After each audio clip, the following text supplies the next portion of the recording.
Hey everybody, welcome back to Tipped Out. Neon here, and today we're going to be discussing Sombra. You know, there's so many videos out there about Sombra already. I just thought, why not make another one, right? So here it is. My 2 cents on Sombra and all the Sombra leaks and news, and if it's real, if it's not, if she's going to be what she's going to be, etc, etc, etc. So first off, I just want to say this is the new image of Sombra here. That people are believing it's her. There was the one of Anna beforehand that people thought was her, which is not.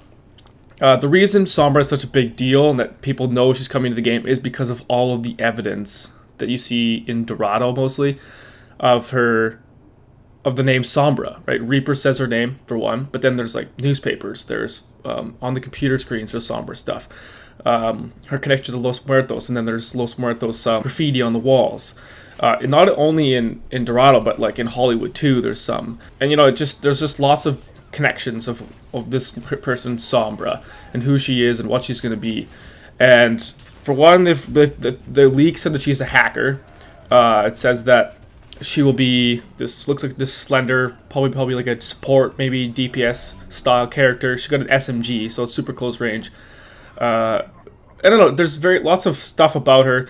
My 2 cents is, I always watch these videos on Sombra, and people have been talking about Alejandra, like the little girl from the soldier clip, and one of the guys, Rikers, mentioned that he doesn't think it's her anymore, but I look at her and I think she might be, because, for one, the girl has like a little purple headband that she has on.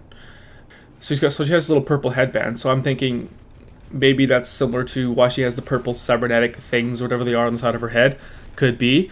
I don't know. That's definitely something that caught my eye. Definitely both Spanish. That works in the favor. They both have encounters with the Los Muertos gang. Now, however, she doesn't choose to kill the Omnic, which you can definitely tell that there's different two big sides of the Omnic. There's people who hate them and people that are sympathizers, as you can see through like images throughout the game. So what I'm thinking is she sympathizes to start. You don't know the full lore behind her, right? We know that she worked with the Los Muertos gang, but did she work with them in the sense of trying to infiltrate them? Could be. So that would make sense how she could be Alejandra if she's trying to infiltrate them. If not, then she wouldn't. Then maybe she had a bad experience later on or she just succumbed to hating Omnics. Could be.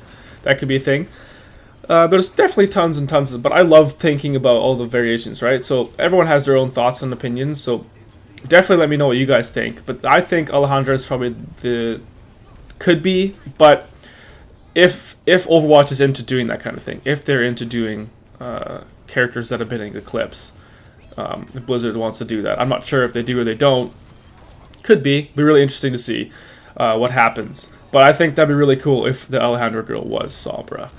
And moving on, we're looking at now all of the different like information on Sombra in the game. It's kind of crazy. Like you can see like hacker stuff, right? There's newspaper article that says hackers. Hackers in a couple maps, actually. The newspaper says there's hackers worldwide, and it's open to that page, which means that the hacking thing is probably going to be for sure that someone is going to be a hacker of some kind, right? It makes sense in a world of tons of robots and stuff. So it'll be interesting to see what she can do with that and how hacking will come into the game, I think. And also, quick input here on the map I'm playing right now, actually, Gibraltar. There's like cords and stuff on the ground, and there's wires, and then there's like panels for like that have like finger stuff. And so the cords, I'm thinking, useful for in the server room and stuff. They could be been used for hacking or whatnot. And then the other thing is that there's those panels on the wall that have the finger stuff. And I wonder if that will correlate to using her gauntlets that people are talking about come into play for that, right? Her gauntlets seem to be a pretty big deal in regards to her character and what she's going to be. So that's interesting to see that in a place like Gibraltar and other places too. There's panels on the wall, and she has these gauntlets that like match like some of well, everyone has hands, but like her gauntlets might be able to like infiltrate that and break through security because she doesn't have the proper fingerprints. Anyways, there's so much stuff we could talk about her, and there's not much time. Obviously, I can make an hour-long video and no one's gonna watch it. So what I'm getting at is Sombra is speculated to be a hacker. She's got obviously her SMG. I think her melee might be her scratching people, which would be kind of cool. Little fangs on her thing, so I think she could be a scratcher. And then the other thing is, what are her moves abilities going to be? Well, I think definitely she'll have some sort of, I think she should have like some sort of like electric slow, kind of like a little bit what a maze gun does with combination with Winston. It makes sense to me. And then also potentially some sort of like stealth thing, because she's supposed to be stealthy and hidden, so some sort of stealth feature. And as for ultimate, my favorite theory is the one that she might be able to take control of a tank, which can kind of seem like it might be a real thing because of the fact that in Volskaya you can see that there's the Sombra protocol, and Volskaya is where they build giant robots. So maybe there's something to do with that. It'd be really cool if that was the case. So guys, thank you so much for watching. Let me know what you thought of this video, and please comment down below. And as always, we'll see you next time. Bye-bye!